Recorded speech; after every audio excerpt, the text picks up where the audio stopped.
நம்ம பசங்களுக்கு அவங்கவுங்க பாட்டி வீட்டுக்கு போகும்போது முளைக்கிற வாள் வேற லெவலில் இருக்குங்க.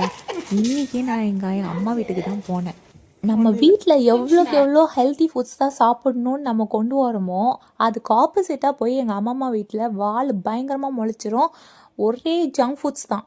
அதுலேயும் மெயினாக அவங்க மேண்டேட்ரியாக சாப்பிட்றது இந்த மேகி. நான் கொடுக்காதீங்கன்னு சொல்லிட்டேன். பட் இருந்தாலும் அதுதான் அவங்க அங்கே போனாங்கன்னா அவங்க ரூல்ஸ் தாங்க அங்கே. நம்மளோட பேச்செலாம் எடுபடவே படாது. இதில் அவங்களுக்குன்னு தனியாக ஒரு தட்டு, கார்ட்டூன் டம்ளர் இதெல்லாம் பார்க்கும்போது எனக்கும் வேணும். அது எப்படி அவங்களுக்கு மட்டும் அப்படின்ற மாதிரி என்னோட உரிமையை நான் விட்டு கொடுக்க மாட்டேன். சரி மேகி பண்ணிங்கன்னா அதில் கொஞ்சம் வெஜிடபிள்ஸும் போடுங்க, ஹெல்த்தியாக பண்ணுங்க அப்படின்ற மாதிரி. அதில் ஒரு வெஜிடபிள்ஸ் போடுறதுனால அது கொஞ்சம் ஹெல்த்தி ஆயிருன்ற மாதிரி நம்ம மைண்ட் செட்டு. அதில் கேரட், பீன்ஸ் எல்லாம் போட்டு பண்ணாங்க.